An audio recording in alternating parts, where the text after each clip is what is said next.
You're at a backyard barbecue this weekend, standard suburban Saturday. Burgers on the grill, somebody's kid screaming about a popsicle. And you notice your neighbor, the guy in the faded polo and the 10-year-old Toyota, quietly mention that he just paid cash for his daughter's first semester of college. No financing, no loan, just wrote a check. You smile, nod, refill your drink. But on the drive home, you can't stop thinking about it because 2 streets over lives a guy with a leased Mercedes, a boat in the driveway, and a kitchen renovation that hit the local Facebook group. And somehow, you're now 90% sure the polo guy has more money than him. Way more.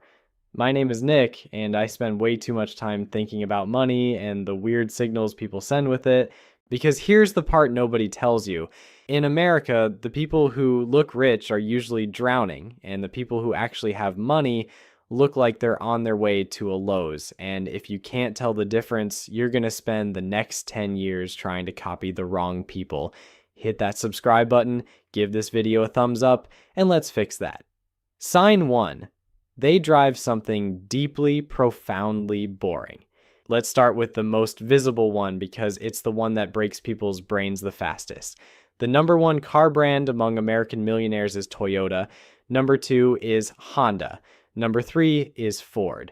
The list keeps going through Subaru, Lexus, Acura, Buick, and somewhere down there eventually BMW shows up looking embarrassed. This data comes from Dave Ramsey's National Study of Millionaires, which surveyed over 10,000 actual 7-figure households, and separately from researcher Thomas Stanley, who'd spent 40 years studying the wealthy and found that 86% of luxury vehicles in this country are driven by people who are not millionaires. Read that again. 86%, which means the next time you see a brand new G-Wagon roll past you at a red light, the statistically correct emotional response is mild concern, not envy. Think about the person in your life who has driven the same Camry or RAV4 for the last decade and shrugs every time you mention they should upgrade. That shrug is wealth. They paid 28 grand cash for it in 2019 and they plan to drive it until 2031. They're not making a statement. They're just refusing to set $800 on fire every month for the privilege of impressing strangers at red lights. Sign 2, their house is shockingly normal. Sign number 2 is even more counterintuitive, and it's the single biggest financial decision most people will ever make. Stanley found that the typical American millionaire bought a home worth roughly 1.5 times their annual income. Most cap it around 3 times. Meanwhile, the average American is now stretching to buy a home worth 6 or 7 times what they make in a year. Real wealthy people understand a brutal truth. Your house controls your entire financial life. The mortgage sets your monthly floor. The neighborhood sets your social pressure. The square footage sets your insurance, your property taxes, and how much furniture you feel obligated to buy. Every dollar you commit to housing is a dollar you cannot invest, save, or use to buy your time back later. Here's the part that always shocks people. Warren Buffett, currently sitting on roughly $140 billion, still lives in the 5-bedroom stucco house in Omaha he bought in 1958 for $31,500. He calls it the 3rd best investment he's ever made, behind his 2 wedding rings. So if you can think of someone in your life who has a totally normal house in a totally normal neighborhood and shows zero interest in moving up, that's not a lack of ambition. That is the ambition. They figured out the house was the trap and they walked around it. Sign 3. They wear absolutely nothing you'd recognize. Now flip the script and look at what they wear, because this one separates the players from the cosplayers immediately. In one of his most famous studies, Stanley surveyed actual American millionaires and found that half of them, had never paid more than $400 for a suit in their entire lives. Half had never paid more than $235 for a watch. Half had never paid more than $140 for a pair of shoes. The typical millionaire's haircut, tip included, ran about $16 at a regular barbershop. Which means somewhere out there is a guy worth $4 million wearing a JCPenney blazer and a Timex, judging your Hugo Boss situation in complete silence. You know what they're not wearing? Visible logos. They are not wrapping themselves in giant Gucci belt buckles or Louis Vuitton monogram everything. That entire aesthetic, the loud, branded, look at me luxury, is almost exclusively the territory of people climbing toward wealth or pretending to have already arrived. If you've ever wondered why the show Succession got so much attention for its quiet luxury wardrobe, unbranded cashmere, no logo baseball caps, sweaters that cost $1,800 and look like they came from Costco, that's because actual generational wealth doesn't advertise itself. The whole point is that you wouldn't know. Sign 4, they're almost always first generation. Here's a fact that completely demolishes a stereotype most people carry around without realizing it. According to Ramsey's study, 79% of American millionaires received zero inheritance. 8 in 10 built it themselves. Only 3% ever inherited $1 million or more. 80% came from middle-class or working-class families. Only 2% came from upper-income households growing up. And here's the real twist that comes from Stanley's research.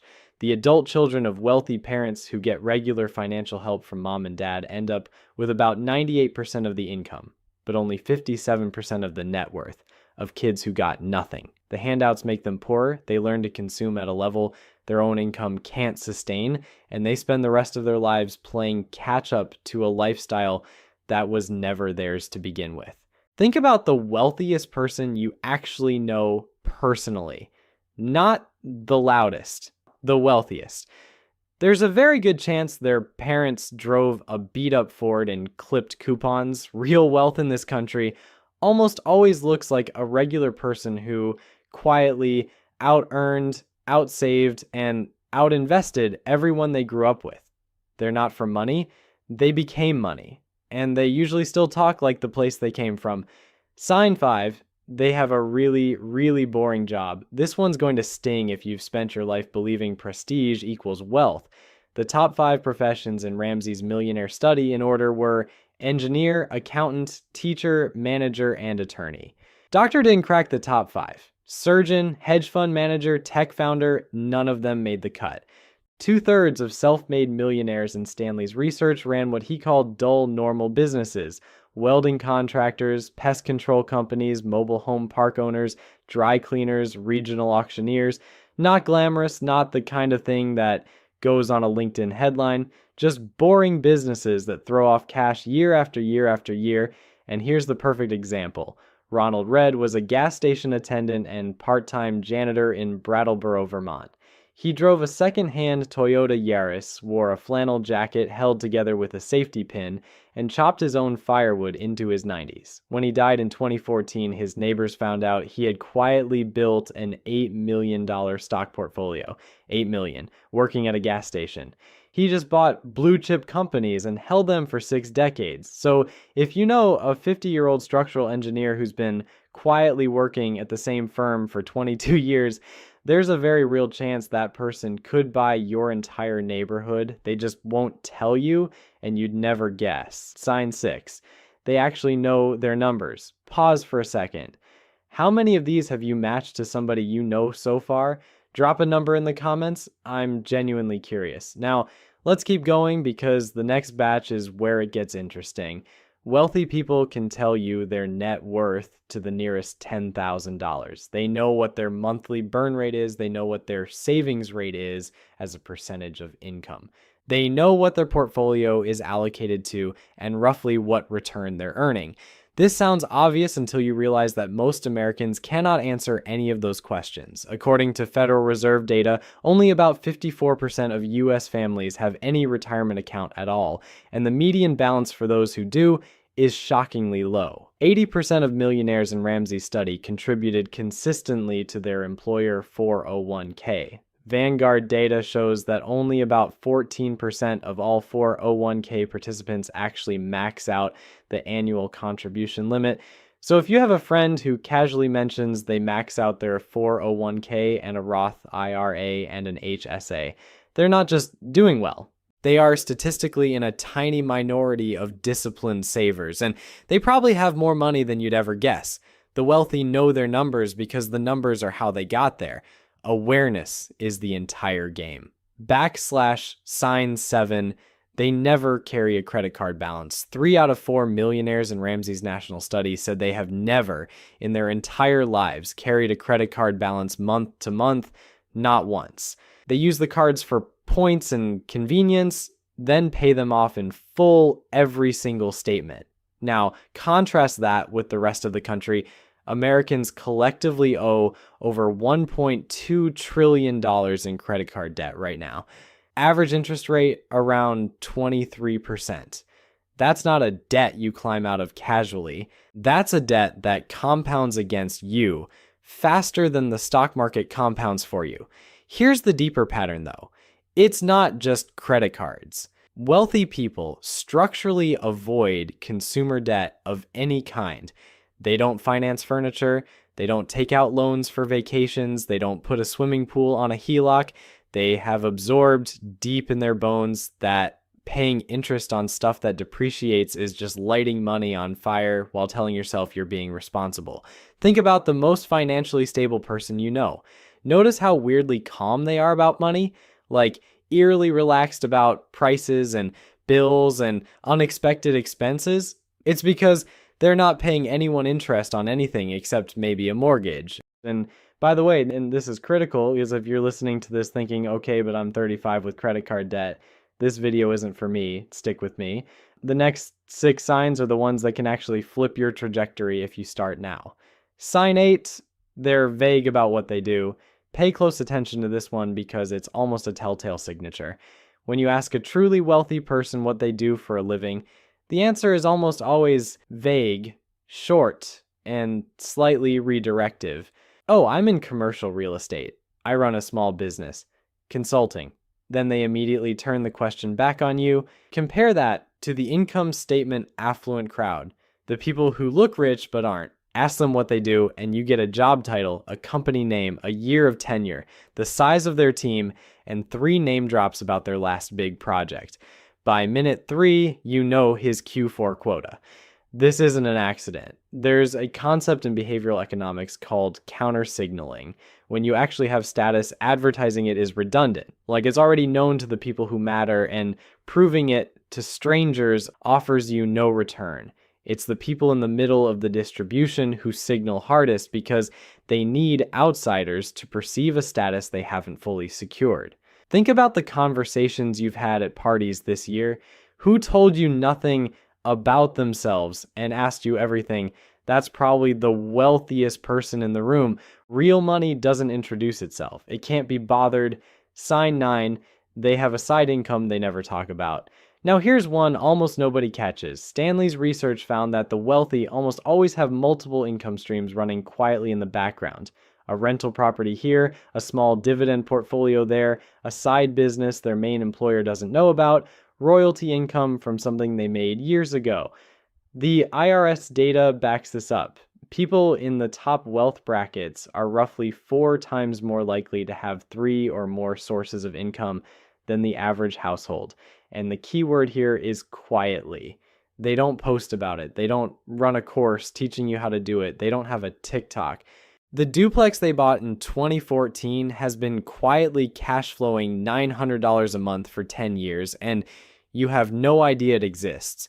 Think about the person in your life who works a normal job, but always seems to have options. Like they could quit tomorrow and not panic. They could take a 6-month sabbatical and not flinch. That's almost never just a high salary. There's something else running in the background. And they have zero interest in telling you what it is because the second they tell you, it becomes a topic of conversation and they didn't get there by talking about money. Sign 10, they live in the wrong neighborhood on purpose. This one is so subtle, most people miss it entirely. Wealthy people deliberately live in neighborhoods where they are at the top of the local income distribution, not the bottom. Stanley called it being the Joneses instead of chasing them. If your house is the second nicest on the block, your kids go to schools where you're surrounded by similar families, and your social pressure to upgrade is essentially zero. Compare that to the income statement affluent crowd who buy the smallest house in the most expensive zip code they can stretch into. Now their neighbors all have nicer cars, their kids' friends all take nicer vacations, the block has a quiet, constant pressure to keep up, and that pressure converts directly into spending. There's an entire body of academic research on this. Economists at the University of Chicago found that exposure to higher income neighbors directly increases your own consumption. They estimate it explains a meaningful chunk of the decline in the American savings rate over the last 40 years. Your zip code is quite literally eating your retirement. If you know somebody who could afford a fancier neighborhood and just didn't move, who looked at the McMansion development and shrugged and stayed in their perfectly fine 4-bedroom from 2014, that person figured out the cheat code, they removed the social pressure to spend, and their net worth is probably triple what you'd guess. Sign 11. They play insanely good defense. I want to tell you about two guys. The first one is Richard Fiscone, Harvard MBA, former head of Latin American operations at Merrill Lynch, the kind of resume that gets you on magazine covers. He owned an 18,000 square foot mansion in Greenwich, Connecticut, 11 bathrooms, 2 elevators. In 2010, the bank foreclosed on it. Richard Fiscone, the master of the universe, went personally bankrupt. The second guy is the gas station janitor we met earlier, Ronald Redd. Same decade, $8 million in the bank when he died, never made more than minimum wage in his life. Same era, same country, opposite trajectories. The difference wasn't intelligence and it wasn't returns, it was defense. Most people think wealth comes from offense, picking the right stock, starting the right business, catching the right trend, and offense matters, sure. But Morgan Housel makes a brilliant point in The Psychology of Money. Getting rich and staying rich are two completely different skills. Getting rich requires risk. Staying rich requires the opposite. Humility, frugality, and a slight paranoia that everything you built can be taken away from you tomorrow. Here's a stat that should haunt every retail investor in America. According to research firm Dalbar, the average equity investor underperformed the S&P 500 by over 800 basis points in 2023 alone, and has underperformed the index for 15 years running. Why? Panic selling, performance chasing, market timing. Behavior, not knowledge. The actual wealthy person buys the index and does absolutely nothing for 30 years. Real wealth holds. The crowd churns. Sign 12. They have an absurdly long time horizon. Wealthy people think in decades.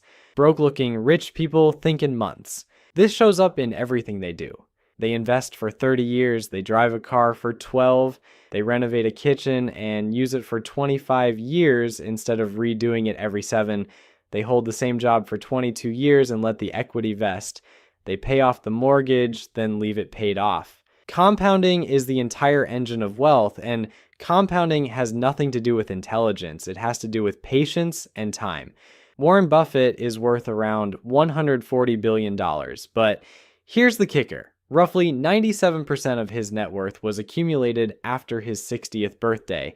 His edge wasn't returns. His edge was that he started investing at age 10 and never stopped. And I'll be honest with you, this one took me years to internalize personally. I wanted the result by Friday too. Everyone does. We are biologically wired to want the payoff now, and the engine of wealth is specifically designed to deny you the payoff now. As the late Charlie Munger famously put it, the first $100,000 is a bitch, but you've got to do it. After that, you can ease off the gas a little. The first chunk is brutal because you're doing all the work yourself. After that, your money starts hiring more money. The wealthy understand this in their marrow. The rest of the country is still waiting for the result by Friday. Sign 13. They buy time, not stuff. This is the deepest sign. The one that, if you only remember one thing from this video, should be this one. The truly wealthy understand that the entire point of money is to buy back your time. Every single financial decision they make is filtered through one question. Does this purchase make me freer, or does it make me more obligated? A leased luxury car obligates you to a $1,200 payment for 36 months. Less freedom.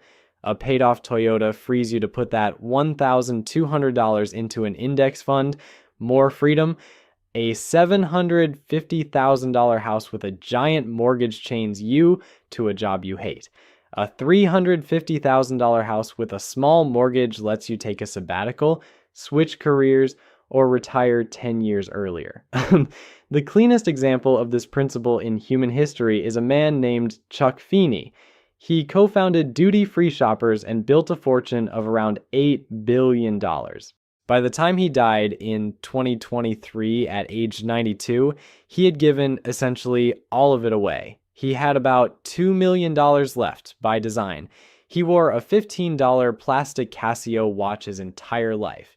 He flew coach even on long-haul international flights. When asked why he didn't wear a Rolex, he said, "Why would I? It tells the same time." His stated goal was for the last check he ever wrote to bounce. That's it. That's secretly wealthy.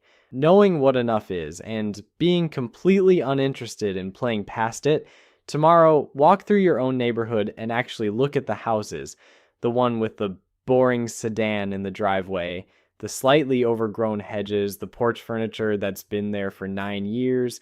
Statistically, that's the one with $2 million sitting quietly inside it. The one with the new Tesla in the driveway, the manicured lawn, the just finished kitchen reno everybody on Facebook saw. That one is one missed bonus away from a difficult conversation with the bank. That is the real America, the one you can't see from the street. The whole point of being secretly wealthy is being secret about it. Because the second you signal it, you start spending it, and the second you start spending it to prove you have it, you don't have it anymore. If this hit the subscribe button so I can keep making these. Drop a comment telling me how many of these 13 signs match somebody in your life. I read every single one. And if there's a sign you think I missed, tell me that too. I'm always taking notes for the next one. I'll see you in the next one.